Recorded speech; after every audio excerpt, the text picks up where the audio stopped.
Good morning or afternoon, as it quite possibly is. Welcome to the Paella podcast, as it's now called. We're now a podcast, like all the others, because podcast is now the recognized name for an interview, pretty much.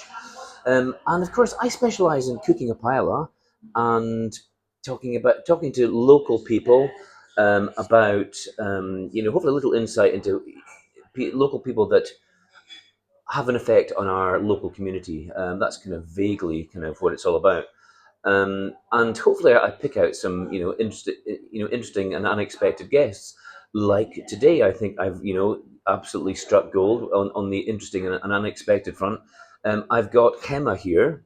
Let me get this right. Gemma Blázquez. Blázquez. Blath.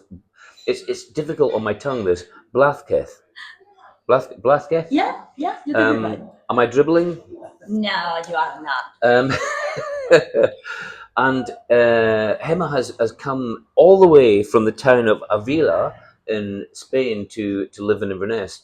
I haven't even asked her why, but maybe before we go there, I'll just begin with the cooking stuff. So today's paella is going to be haddock and green beans. How about that? With a nice tasty fish stock. I didn't even warn my guests. I should also mention, talking of guests, hidden in the corner for the moment, we have the Gemma's kind of accomplice, let's say, in this. She does traditional Spanish music, and she has found a guy locally who I know. I'll talk about that in a minute. Who is to be known as Psychedelic Tezo, and he is he's a roadie, dishwasher, and I guess he's one of those roadies that that just does everything required to keep the artist performing. So anyway, you'll meet him in a minute. But first of all, the paella. So it's going to be haddock and green bean with a tasty fish stock. But what would haddock be in Spain? I said to Gemma a minute ago, and she said They told me merlango, but I don't know because sometimes we change names in different regions. So let's stick with merlango. let's go with merlango. I didn't actually realize till today that. I mean, I probably should have realized because Spain is so regional in its food in general. It's like France is considered to be like the classic. Because the French at some point in history were really good at developing classic techniques, methods that were universally accepted, and it was if the French said it was this, it had to be this. But Spain, I don't think has ever been that, and so you get things like the way the way a traditional dish is made varies according to the region, and that's the way it should be, in my opinion. It's kind of that's the way my family makes it, that's the way my town makes it, that's the way my region makes it, and anyway, so you have your regional name for haddock.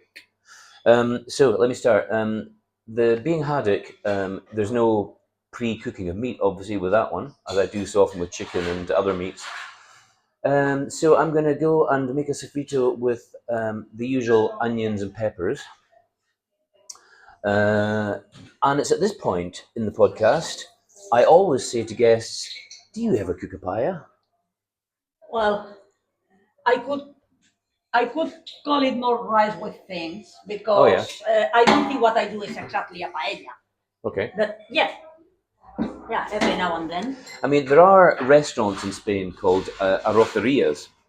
Do you have a kind of a favorite arrocería from your hometown, sort of thing? No, because where I am from, we don't really make so much rice. We make more things with potatoes or with meat. You make things with potatoes or milk? Meat. Meat. Milk. Leche. Meat. Oh, meat. Lamb. Where I'm from, the most known thing is lamb. Okay. That's interesting as well. Lamb. Would you make a paella with lamb? No, that would be the taste would be too strong. We make rice with lamb's offal. I was gonna kind of sort of deliberately offend Gemma today by making this with chorizo, but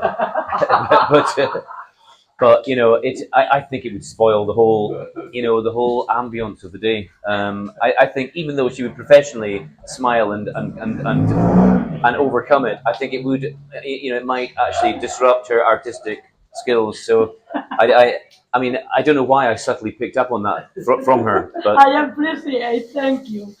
I kind of feel like it would be wrong for us to maybe even talk about chorizo today. So yeah, We can use it as an appetizer. or maybe as a percussive instrument. I mean, what we should have thought of that. We should have had little chorizos to play. Bum, bum, bum, bum. I mean, No, I could play Yeah. this. Yeah. Where you cross the garlic and stuff to What- make chorizo. We can use it as an instrument. or maybe fouet would fit better. Oh, you don't know fouet. Yeah, no. And No, that, no, no. Let's see that one with bread and slices of. okay. There's Stop, I'm there's getting hungry. a little sausage from the north of Spain. There's a little That's sausage chistorra. from the north of No, Spain. that is chistorra. See, is it from the north? That's chistorra. Yeah, from the northeast of Spain, a little kind of what people in this country would, in terms of recognize sausage shape. What's that one? Pepperami. It's a little bit kind of pepperami shaped. So ideal. A bit less peppery. Yeah, I perfectly shaped for percussion. Anyway, as always, see this is the problem with my interviewing technique. I go off at horrific tangents. So I just I hadn't preconceived this. I hadn't thought for a second I would get thinking about sausages as percussion. But I'm now hooked into that idea. I almost feel like I want to run off to the kitchen and get some sausages. Yeah, I mean, you should see what Terry's doing gesticulation in the corner there. A band, the sausage band. Anyway, we'll leave it there. We'll leave that there. So back to the paella before we interrogate Gemma on what she does. Anything else going right now? No, I think we'll just leave it at that. So this is the sofrito, the base of the dish, and I normally cook it out for 10 minutes at minimum heat. I mean, you could cook it at high heat fast, but I just don't see why in the world of paellas you ever want to go fast. It's an experience. It's like it's a dish. I describe it often as a party dish. Why do you want to rush it? It's not about trying to cook it as fast as you can. Take your time, cook it through slowly, and enjoy the moment. Don't put yourself under pressure. That's the whole spirit of it. Minimum heat throughout. As long as your stock is boiling away on the stove, as ours is right now up in the kitchen, then what's the rush? And it's the perfect sort of dish for cooking in front of your guests because all the work's done in the preparation. All you've got to do in front of your guests is just put it in the pan at the right time, and then you can all stand around and do what exactly? What would your family do if there was a paella being cooked? We would probably be around the table sharing some sort of appetizer, like chorizo, as you said, Yeah. or torreznos. You know what they are? It's like Torreznos, no. panceta. Pancetta. So Oh, it's pork's belly yeah. that is been cured with garlic, paprika, oregano, and salt for a few days. And then when it's dry, you fry it, and you fry it very, very slowly on its own fat, Uh-huh. so it gets crunchy on the Crunchy. outside. Crujiento. Yeah, crujiente. Crujiente. I've got to say, there's dishes like that, particularly with pork in Spain, and whilst I fully get they're wonderfully tasty, I, in my old age, have become very. I try not to eat too much animal fat, and in the world of chefing, that's quite controversial because animal fat is so often where most of the flavor is. And so, so the argument among chefs is, well, how can you fully enjoy a dish without enjoying the fat? But health is important to me. In fact, I even go as far as say that I'm different to most in that, health and fitness are even more important to me. So I have to draw a fine line. I have to walk a fine line. So when I see something like that when I'm in Spain, I don't eat it. Or maybe I had one piece. I try and go easy on. I mean, You can eat everything in moderation. That is true. That is very true. I mean, so, and that's another thing I always ask the guests as well is, what's your view on health and fitness? How does that feature in your life? Well, I must confess, I don't do much exercise, maybe just a bit of walking, but I try not to eat, I don't know, all that ultra processed stuff that you don't really know what you're eating. I'd rather have a steak this size than a sausage this size. Like, because Got you you. don't know if it's even meat. Yeah, yeah, yeah. I know you're not being anti-sausage. You just No, no. you respect the sausage, but Yeah, yeah, but I you prefer. meat that you I know is prefer meat. it. That's it. No, in my attempted humor, I do agree with you. I'm the same. I'm the same. I don't eat many sausages either. Again, sausages very very tasty, but I try not to eat too many because it's again fats It's and everything you wouldn't leave on a steak. yeah, yeah, it's true. And I think in Spain, actually, the quality of sausage in Spain is really high, and I sincerely mean that. I think that the amount of real meat in a sausage in Spain is really high. But there's some sausages in I mean, Scotland's. I'm ashamed to say that some of the sausages in Scotland, I'm amazed they even meet the definition of meat. Meet the definition of meat, because the ones the classic weekend fry up sausage that's the color of your skin, and it's No. like it's got some paste inside it. They're designed that whatever is inside those tastes lovely. I get that, but I don't know. I just in terms on the grounds of health and fitness, I couldn't and it's got to do with my business as well because I couldn't in all consciousness serve that to my customer. Yeah, And I don't. No matter how tasty something is, I yeah. can't. I just can't. In all honesty, give that to anybody.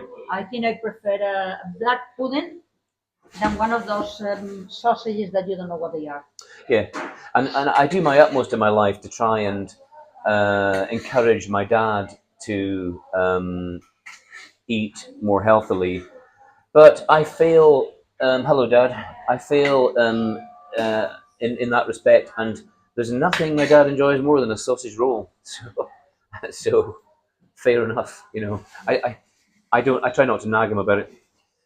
What about in your life? Do you have any parents alive? They No. passed. My dad passed. Yeah, quite a few years back. I can't remember how many. And my mom passed when I was already here. So it's a bit of I couldn't be there with her, but hey, that's life.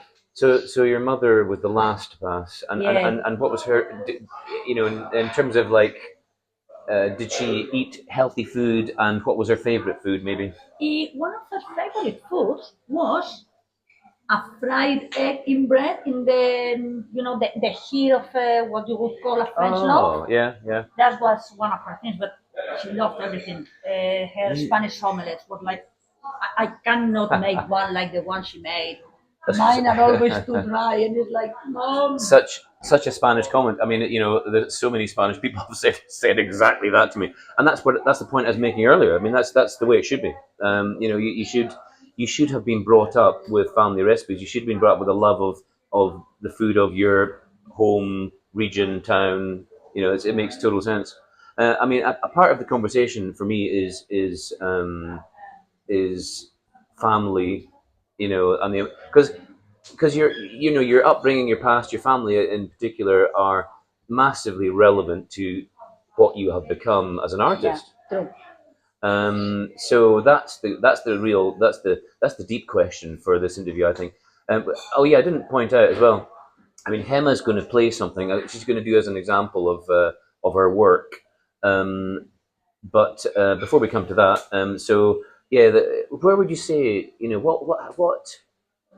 what influence? What was your family background, and what influence did that have on you? Eh, well, they were a hard-working family. My dad was a butcher, so had been my grandparents. So he was a butcher. He also had his own animals.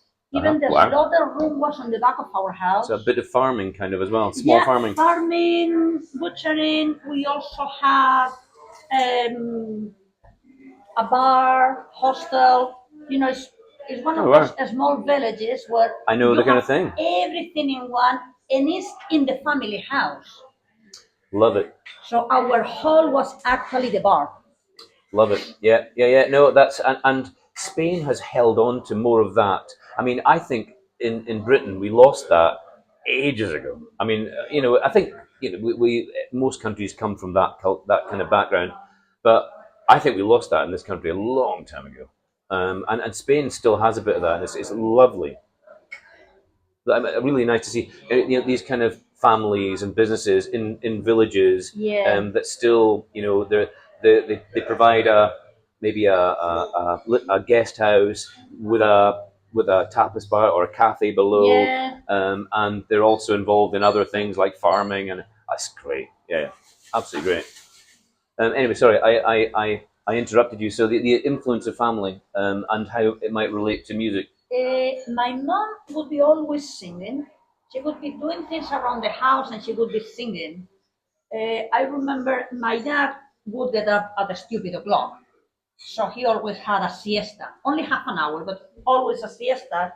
And I have memories of my dad sticking the head out of the room and saying to my mom, "Would you please turn off the radio?" Which meant sing a bit lower, I'm sleeping. Oh, I see. I see. I see with you now. So we were always singing. Yes. We almost have even like a family set. Like my dad would start a song, and then we just went on. There were 4 or 5 songs that all of us would sing together. What would you say was the song your father most wanted to perform at family gatherings? Oh, it's a song that I never knew where it came from, and it talks about Portugal and about, I don't know, it's halfway between a fado and something else. That was the one, but he would normally start, and it was a very short verse because I don't think he knew the rest of the song. Songs that he would remember from when he was in the military because he fought in the Civil Oh War my when he goodness! was 17. Wow. So he was just a Yeah. kid. Wow. And yeah, he learned some songs there from the other So the soldiers. song that he most wanted to perform was that song. Eh, yeah, one of them was something like clavelitos, clavelitos, clavelitos de mi corazón. Yo te traigo clavelitos colorados igual que un fresón. And then my mom would say she wasn't a very good singer. And Then we all had a laugh and she started singing, and then I followed. And I'm laughing because Javier behind me started singing along there. Don't know if you heard that. But the point is, if you recognize that song, yeah. that's interesting. And that's another observation about Spanish culture is I notice in my travels in Spain that there's still lots of people that know lots of songs. Like there's lots of cultural songs that are universally known. And when I know when a group of Spanish people start singing these kind of songs, everybody knows them, and everybody's happy to join in. And again, making a comparison to Scottish culture. I mean, we have obviously cultural songs as well. We've got ancient songs, but there's not many, and there's not many circumstances where Scottish people really get together to have a sing song anymore. And I remember when I was a kid. I mean, I sometimes describe myself as a kilt maker's son. So I was forever at Highland Games and clan gatherings and pipe band competitions and special ceilidhs for clans.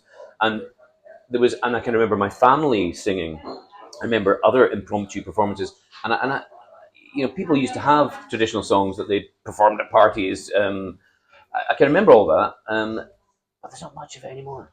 It's kind of gone in this culture. It's a It's really sad. shame. It is a shame. Yeah, it really is. It's a good way of it's a kind of a group identity, isn't it? It's the glue. It's It's the glue. it's glue. It's a type of cultural glue. Yeah, absolutely. That's a good way of putting it. Anyhow, so that was your dad. And was there any brothers, sisters? Yeah, I have a brother and 2 sisters. We all sing somehow, but just at home.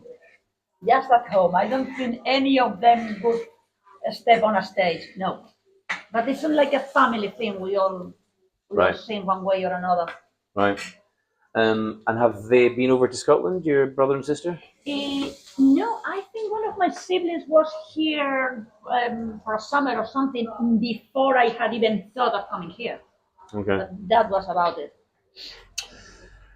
Right. What I'm going to do now is put the next stage of the paella in, and then we'll move over to an example of what you do. I think Javier, could we have the stock, please? Can we have the caldo from abajo? No, from arriba. Danos el caldito, anda. I normally put a load of garlic in,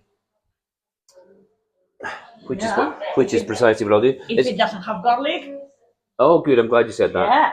So garlic's okay. I mean, I often say on this podcast, one of my observations about Spanish culture is that in this country we in this country we stereotype the French as being garlic eaters, but in my experience, the Spanish eat more garlic than the French, Oh, yeah. and they appreciate garlic more than the French, and they've got way more ways of enjoying it than the French. So I think it's an inaccurate stereotype. Look what we have here. Nice. I mean, you even have garlic soup. Oh yeah, which is a fantastic way of using up bread that has been sitting for a couple of days. French bread that has been sitting for a couple of days. Do you know what? If I was better at what I do, I would now have perfected the garlic soup. Every time recipes like this come up in chat, I keep thinking, oh, I've got to go away and master that recipe. I should have my version of that. But I don't know. I mean, I haven't been in the kitchen for a while in the restaurant, and you can't do everything, can you? Yeah, no. If I was just a head chef and nothing but a head chef, I would love that, and I could absolutely delve in deeply into every recipe and get it all my way. But Oh my goodness. I have other things to do. Like, for example, last night I was with my chums in the Tri Club. I usually shoehorn in a mention to triathlon in these podcasts. If anybody in Inverness wants to get involved in that, then come and speak to me. Because as I said earlier, I'm a big believer in health and fitness. I think quality of life is enhanced by keeping yourself relatively healthy. That's I guess what it's all about. Gemma's looking at the I can't get used to your new title at the psychedelic Tezo.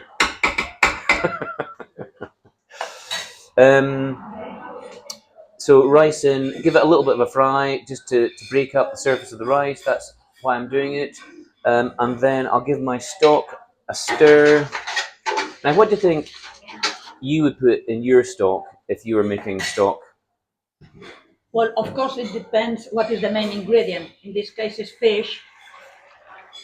So I would use almost everything that you don't eat from the fish.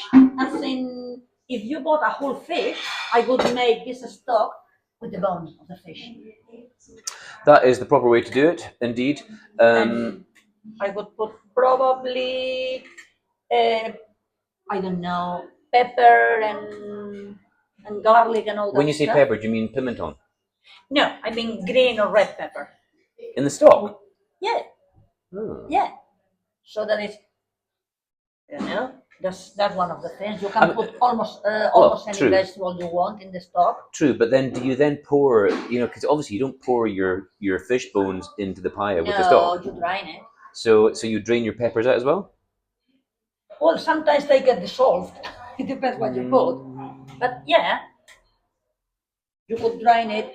Or in some cases, you can even mash it you can even use the mortar and crush it instead of draining it. Oh yeah, I got so carried away with my sausage chat earlier on. I didn't get around to mentioning the important bit of information, which is that Gemma uses kitchen utensils as instruments. Yes, kitchen implements, and I don't know, and other things like what?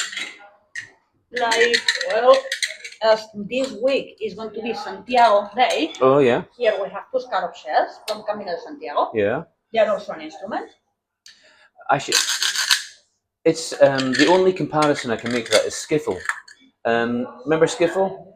There's a form of percussion in the and which dates back to the crikey 50s or something. That Tezo will tell you about in due course.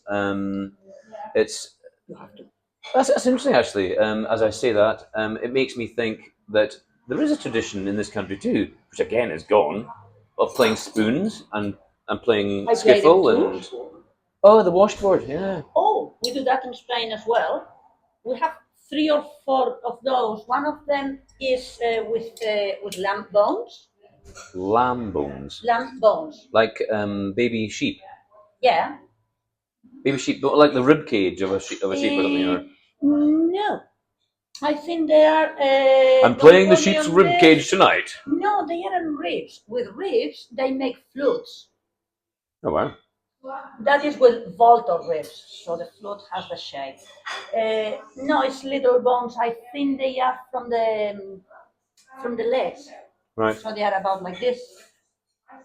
Well, I don't think it doesn't sound like a very PC instrument. I don't think that's going to catch on. Well, you can always make it with the. How many lambs have died to make this music tonight? No. The silence No, of the lambs. I think they made someone happy first. I mean, yeah, you can throw them to the dogs or make a musical instrument with them. Nothing goes to waste. Yeah, indeed. Well, I won't get into animal welfare. Just in case.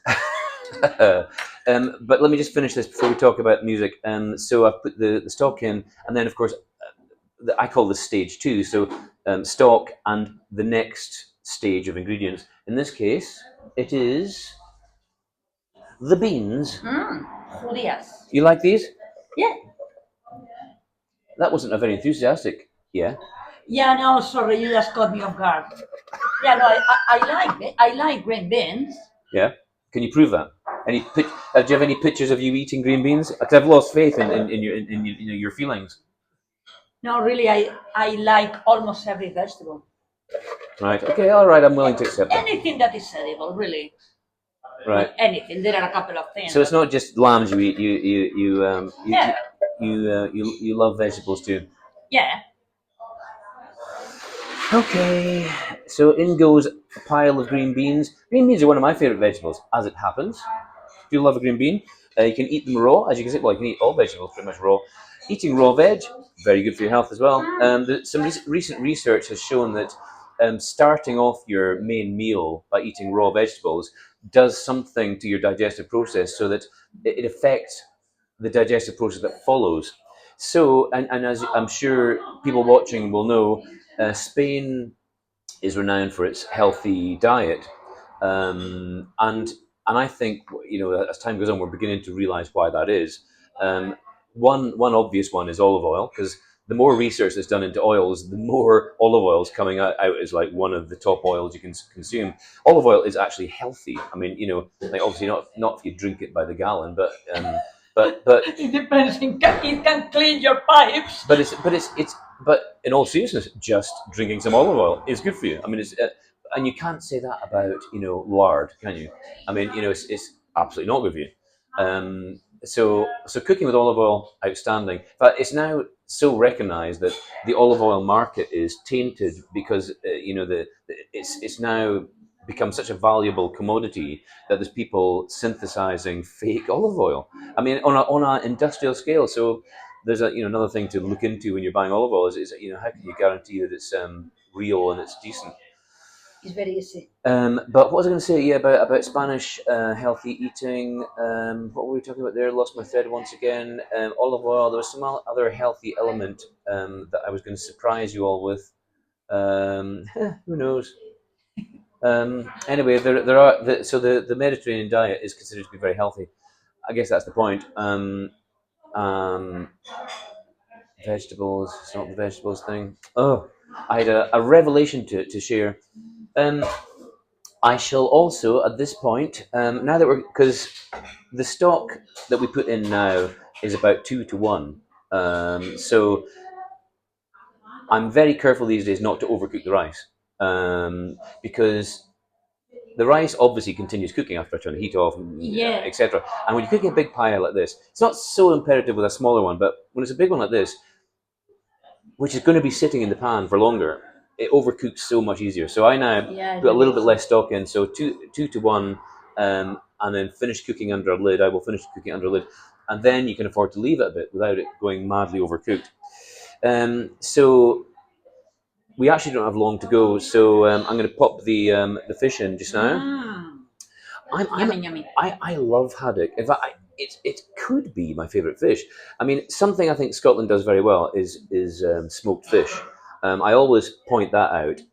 We're very good at that in Scotland. In Spain, salting fish is more of a tradition, as a means of preserving fish. Because I'm sure every culture, every country at some point found ways of preserving their meats, because we didn't have fridges for starters, and the lack of fridges in Spain obviously is a bigger issue given that it's such a hot country. So salting is a big thing in Spain, but in Scotland it's smoking is the method, and I love smoked fish. I really do. It's probably my favourite food. And haddock is, well, it's not really an example of smoked. I mean, you can get smoked haddock, of course you can. There's some great Scottish recipes with smoked haddock. But there's nothing I enjoy more than just a fresh haddock. Um, Not something you eat very much of in Spain. No, we tend to salted cod, and there are a million recipes because somebody made a mistake ordering salted cod. So they tried to put 30 or 40. But instead of in Spanish, it's not or, it's o. So what happened is that the person who was serving them understood that that o was a zero. So how many pieces of salted cod they got? 30,000. This sounds like a bit of a So, story. Yeah. So they had the owner of the shop couldn't keep all that cod, partly because it stinks. So he would give it for free to the ladies Okay. when they were going to shop something. So they just started making up recipes. So that's why in the north of Spain there are so many different recipes for salted cod. I mean, you live kind of in the center of Spain, Yeah. so I don't know where your allegiance food-wise would be. Do you like the food of the north more than the food of the south, or anything like that? Mm, Not really. No. The food of the center. That's what you like. It's only that maybe the food from the south didn't reach us. Mm-hmm. So we got more from the north or even from Portugal.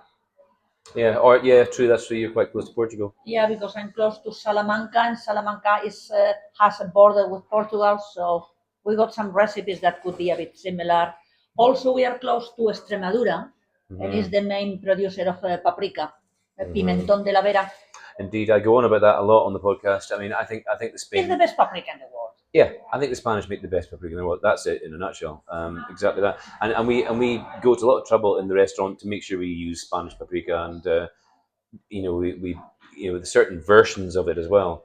It's not just a question of going to the supermarket and getting Schwartz paprika. Yeah. I mean, I like to point that out. That's a totally different thing. If you're buying just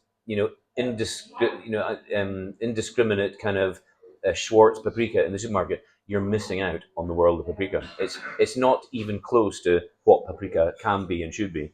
Go and buy yourself some. Spend twice as much and go and buy some proper paprika. And it's not even twice as much. The Yeah. price. I mean, but how often in your life do you buy a thing of paprika? Probably not many. So why not buy a decent one? Unless of course you're me, who eats a lot of paprika, and you probably do as well. It's one of the intrinsic flavors of Spanish cooking. Anyway, before we run out of time, let's just first of all get a bit of musical background before you play. I should say that Gemma and Tezo will be performing in the Inverness area. They have ambitions to record and release something, but look out for them. They'll be well. Most importantly, they'll be playing here. So come and see them here in La Tortilla. We agreed a date for the first performance, which I should have looked this up before I started. Um, it's Belladrum weekend, so that makes it easy for people to remember. And we find that because not everybody goes to Belladrum, of course. So in some ways, it could be a really good. And then there's also people that come to Inverness from from far away that will be looking for alternative nights out, not just Belladrum. So and there's people that go to Belladrum for one night or come back to Inverness every night, and there's all this kind of stuff going on. They do Belladrum during the day and then come to Inverness for the evening. So it's a generally busy weekend. So the weekend of Belladrum, which I can't remember, come and see them play here. Friday the 1st. You think it's Friday the 1st? Yeah, it's Friday the 1st. I can't even check my phone because it's there. Casey, what's the weekend of Belladrum? Do you know that off the top of your head? No. You're young. You should know these things immediately. Our main local festival. And Javier doesn't know either. Is the There you go. Friday the 1st. Yeah, so look, I think you're right. So there you Yeah. go. First or second of what? Of August. First and second of August. So yes, come to Latia and listen to them play. And so describe what it is you're going to play and what it is you do. Sorry. I'm going to play spoons. What I'm going to do is a seguidilla. It's a rhythm from, in this case, is from Segovia, which is another province near Madrid. And this rhythm could be considered like the mother of the jota, which is one of the most famous rhythms of the traditional music in Spain. Okay. So it's something like from the 15th, 16th century. Right. The one I'm going to sing is not so old, but that's the origin. This is not a song you've written yourself. No. I just do traditional. So why choose that particular song? Any reason? I like it. I'm kind of obsessed with the spoons. Let's see how they go now. It fits your obsession with spoons. Yeah, and it's because, well, I've been working on it with Teso, and we like what we've done. And I thought, as people here also have a tradition of playing spoons, it may be a bit closer to home. Okay, I like it. And let me just give one other little introduction to Tezo here. I'm going to adjust the camera angle so you can see Tezo in a second. Tezo and I go back a long way, and it's a nice little story attached to that, which is I've had musical ambitions in my life, and I've played in various bands over the years. And the first band I was in that ever recorded anything, recorded it at Tezo's. He used to have a studio in Tain, and which back in the 80s. And back then there weren't many studios around. Like studio technology was nothing like it is today. So booking into a studio to get, especially for young guys like I was with a band, that was a big deal. Yeah, I've known him since then. Like 40 years, I don't know, something like that. And bizarrely, one of the band members I recorded in that studio with, I'm now playing music again with right now. So hello to Stuart Lloyd, and he, if he tunes into this, he might enjoy seeing as well. So there you go. So Tezo is a experienced, well-known local musician as well. So you've got a good little combo going there. If you want to transfer into music mode, I shall shift the camera accordingly.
Siempre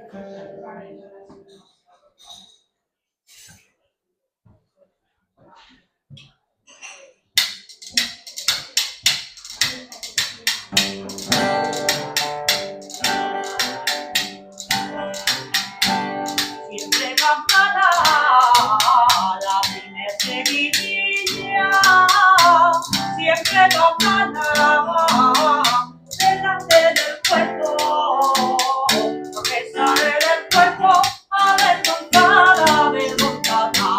La la la la la la la la la la la la la, bien parado.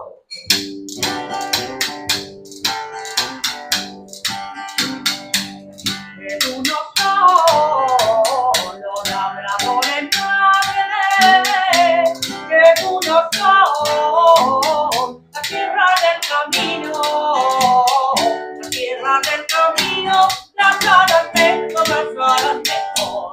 La la la la la la la la la la la la la, bien parado.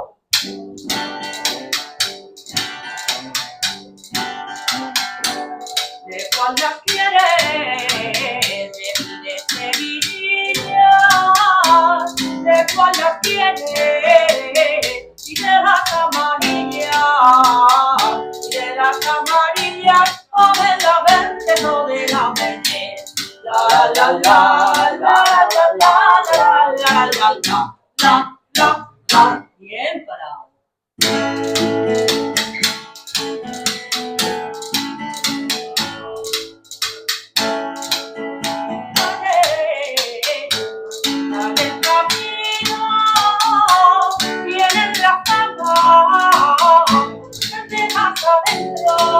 ¿Qué vino?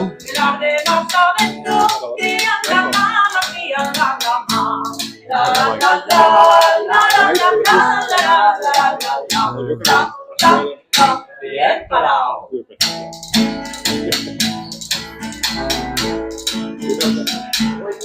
Te cantaré cuando voy a la plaza. No te cantaré. I'll take the bottle. Is there an open bottle? Cuando voy a casa, sale la pared, sale la pared. Yeah. La la la la la la la la la la. Bien parado.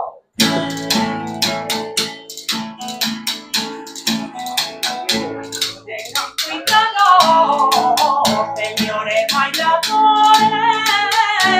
Tengan cuidado, porque la seguidilla, se ha terminado una, dos y tres. La la la la la la la la la la la. Bien parado.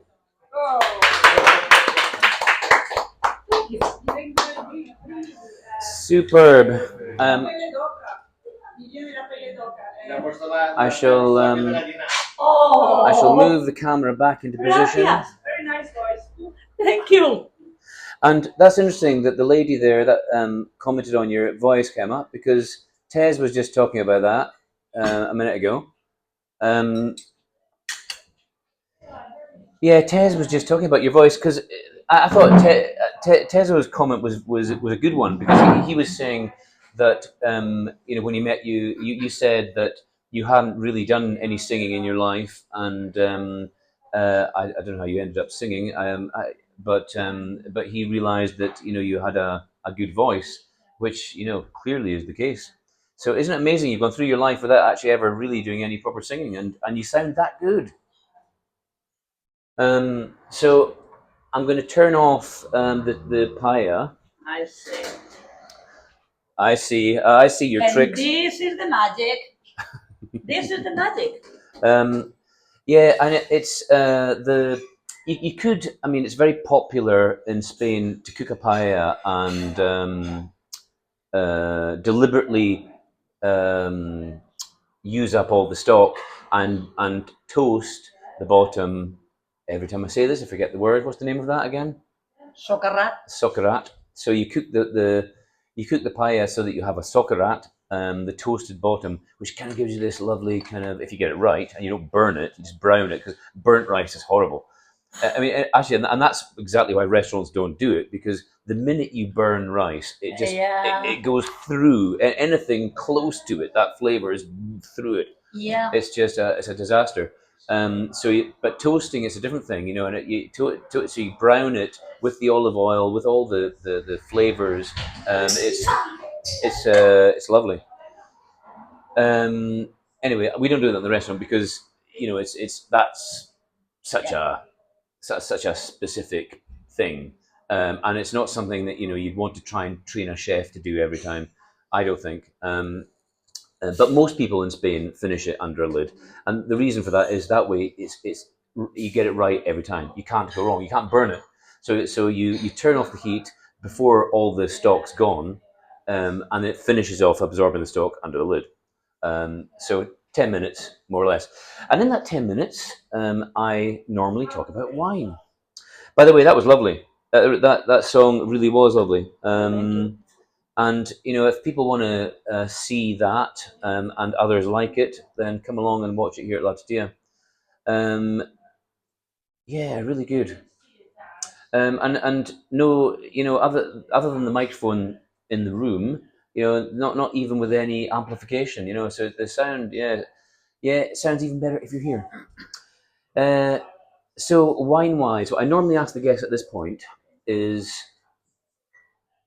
what wine do you like? So, you know, if you walk, asking a Spanish person this is quite interesting, because the general relationship with wine amongst Spanish people, again, is a very cultural comment. Because, again, in this country, well, we don't come from a wine heritage, but that's probably the point, isn't it? In Britain, we don't really come from a wine heritage, so people don't have the same relationship with wine. You know, that I'll try and explain what I mean. So if you went to get some wine in the shop, where would you start? For me, if you want white wine, it would be from Valladolid, Rueda. Uh-huh. And if you go for red, well, it depends. If you want rich, thick wine, is one that I particularly don't like, but many people do. Rich, thick wine. Anything from Valdepeñas Uh-huh. is quite rich. Or my favorite is also from Ribera Duero, so it's more Valladolid as well. I don't know, it may have a bit to do with proximity. So if I can interpret what you just said for the viewer, so what's just happened there is Gemma has described wines of Spain. I didn't even ask her to describe wines of Spain, but she's described wines of Spain, and she's described them according to locality and region. So you've expressed just the ones you like from Spain. Well, not really. Like I say, Valdepeñas, I don't like it particularly. I find it too rich. Mm-hmm. But yeah, there are so many, and in the same province, you might find 4 or 5 that have nothing to do with one another. Mm-hmm. Like, for example, the most commonly known is probably Rioja. Yeah, in this country certainly, Rioja is the most famous. You can find a few good Riojas here. Mm-hmm. Yeah. So if I understand you right, if you were drinking a red, you don't want it to be rich and thick. You call it rich and thick. It's quite an interesting description. I mean, it's quite a good description. It depends what you are eating. Right. Like, so, for example, that wine would be good if you are eating very strong cheese.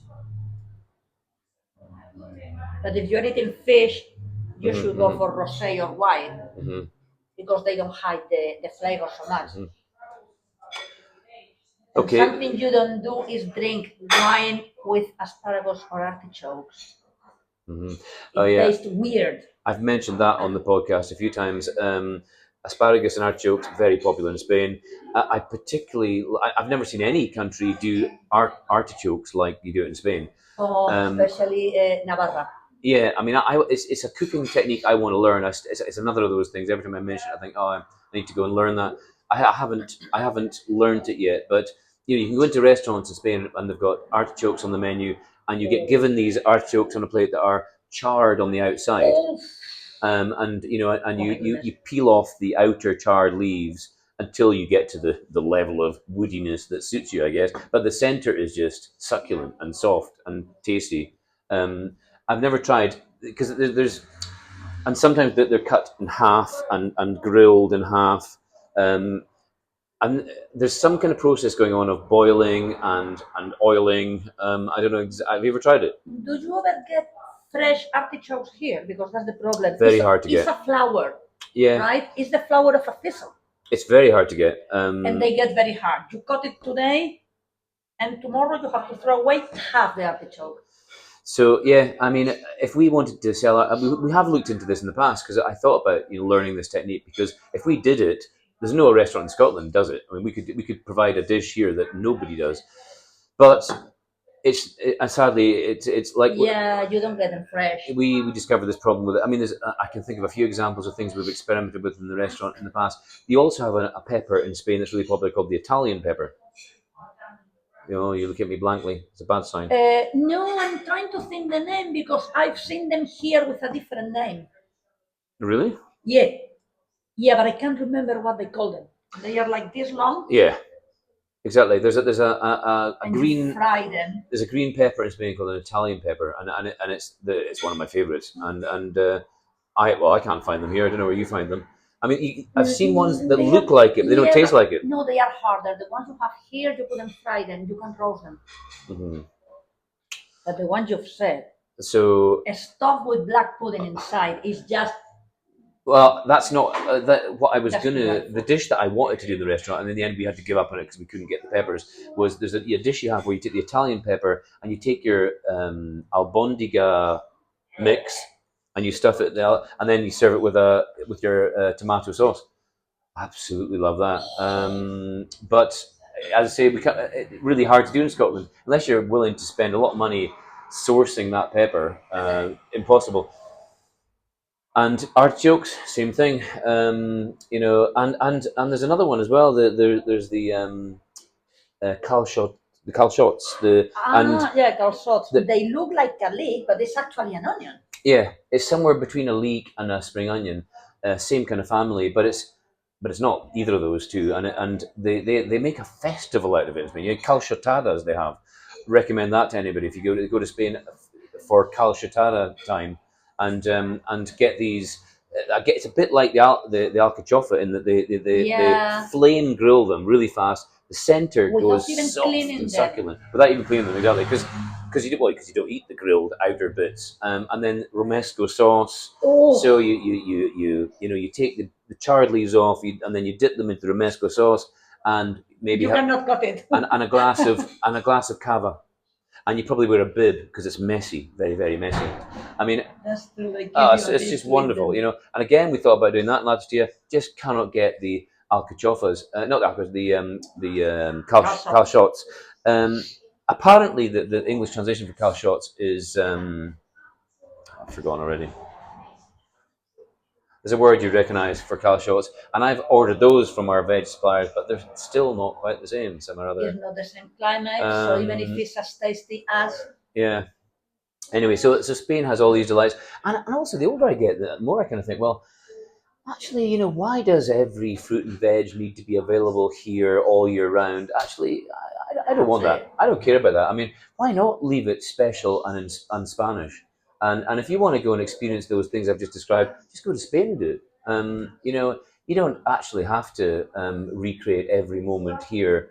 Let's leave it as a cultural speciality. Yeah. So when the Spanish come to Scotland, they can have haggis and whiskey and yeah. Although the funny thing is, that whiskey in Spain costs less than it does in Scotland. Really? Yeah, the alcohol taxes in Britain are gigantic. Roughly speaking, the wine here is twice as expensive as in Spain. Twice. Yeah. So the main thing is the import. Yeah, and all that is so that our government can raise money to finance debt. If you want to get political, our government spends 10% of its budget on financing debt. And this is a fact. British government, 10% of the taxpayers' money goes into financing debt. All and governments. and to put and to All yeah, of them. I agree.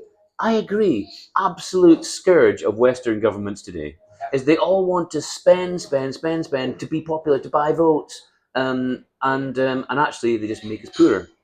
And to put that into context, the controversy recently about Trump's latest purge on European countries and their defence budgets.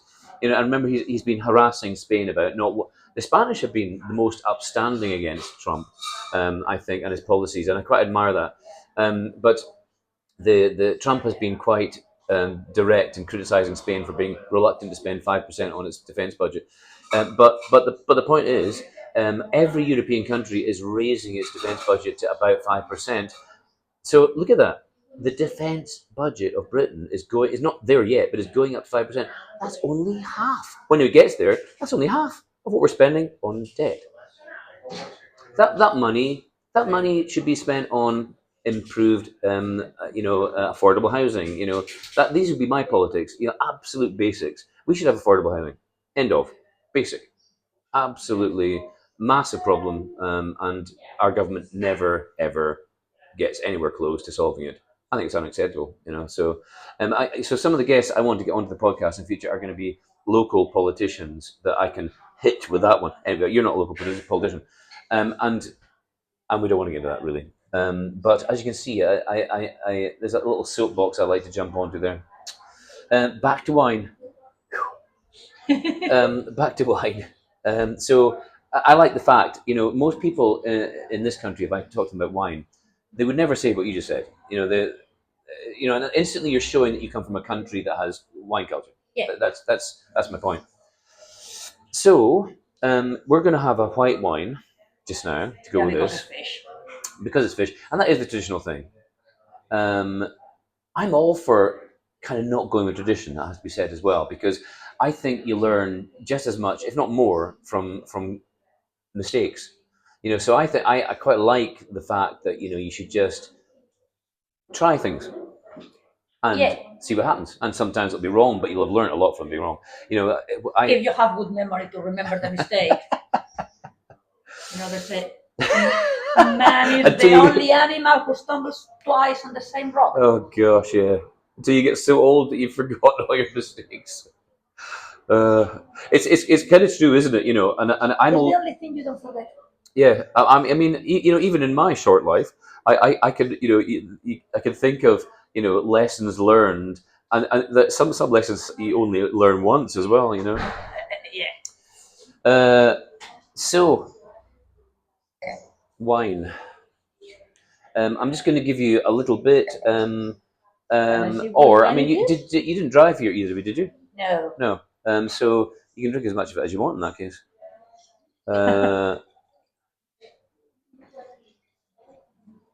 And you didn't come here on any heavy machinery or anything, did you?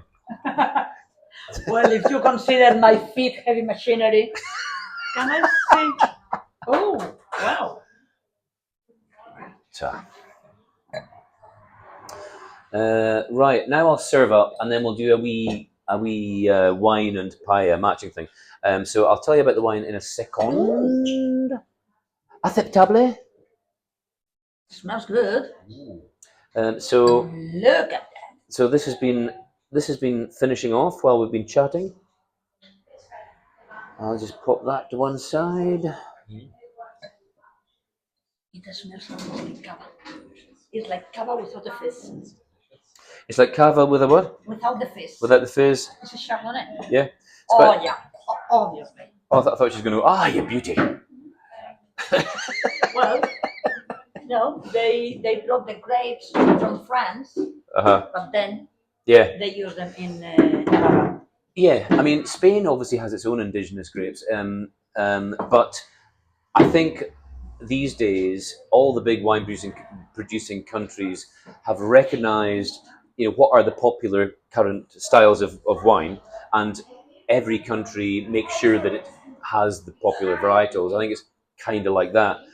So Spain, you'll get all the popular varietals in Spain too, but some of them might not be originally, traditionally Spanish. And I'm sure you're right about Chardonnay. I'm not 100% sure, but I have family who has vineyards, Yeah. so I know a bit.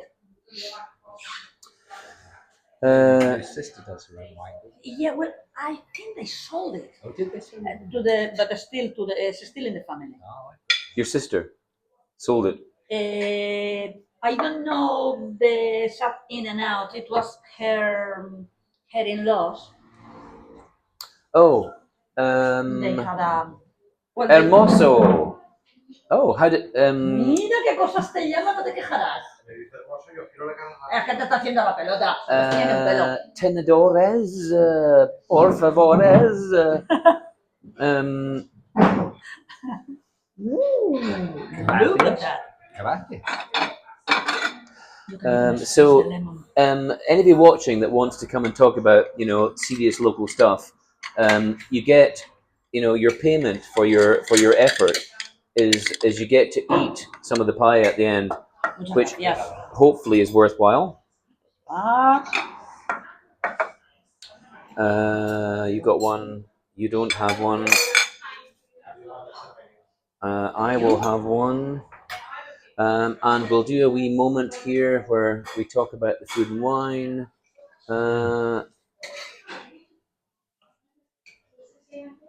And this will be my lunch too. My dad will be horrified that he's missed out on lunch today. But that's just the way it goes. I'm a big believer in lemon. I always get an advert in for lemons, and I know that you Spanish are pretty hot on the lemon.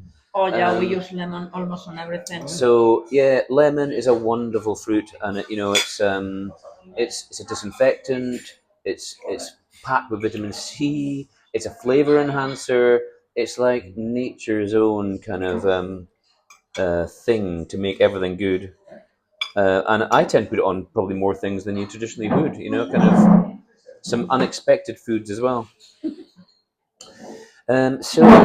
So let me first of all, before I eat some paella, I'm gonna do a wee thing with the wine. This is one that's actually available here by the glass. Chardonnay, as Gemma said, is a Chardonnay. There's rules. Let me just, in passing, say that for those that don't know, in the world of wine, there's rules about what you're allowed to put on your label, obviously. And so, if you write Chardonnay on it, then X% of the grapes that make that wine have to be Chardonnay. You can't. And if you exclude a varietal of wine, then X% of the wine, it cannot be more than X% of the wine. There's all these kind of rules, So, from Navarra, Castillo de Enerife. How would you say Enerife? Enerife. So I'm going to try that first and describe what I taste. Was that my microphone hitting the deck? You might not be heard without this. I'll pop it back there. So let's see how this tastes.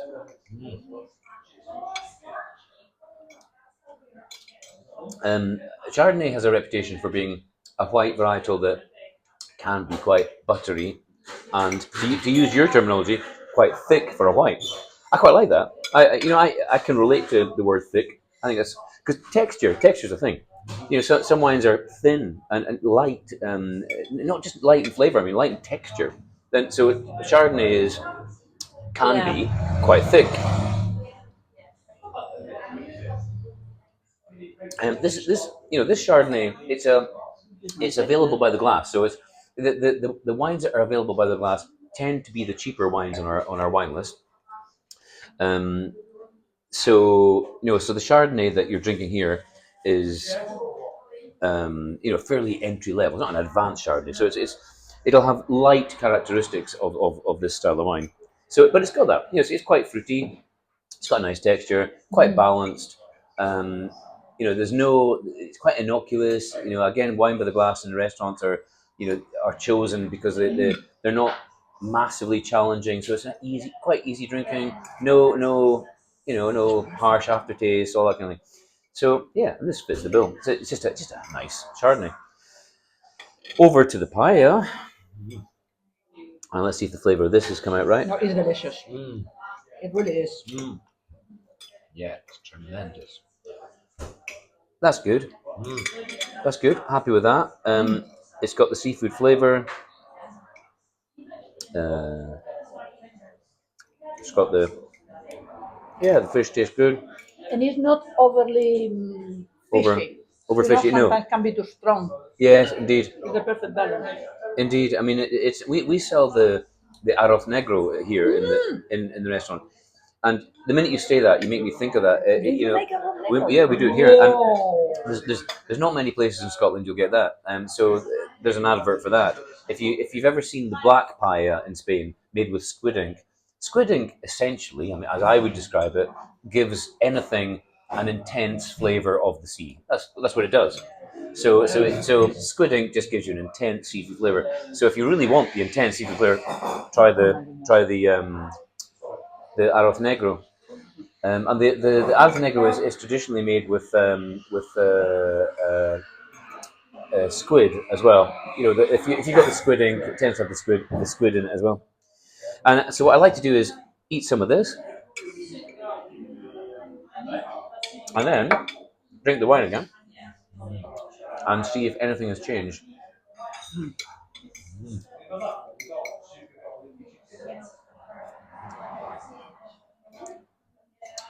Because another reason to drink nice wine is because, or wine with your meal is, you know, your meal enhances your wine, and your wine enhances your meal, so it adds value to the whole experience.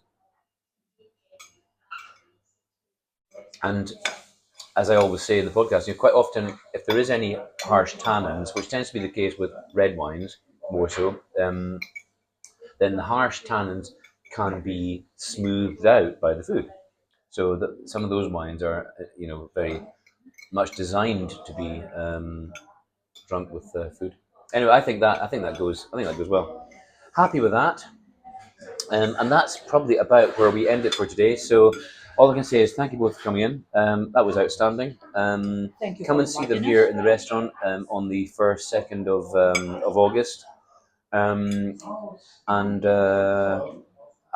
tune in next week for whoever comes next. Bye for now.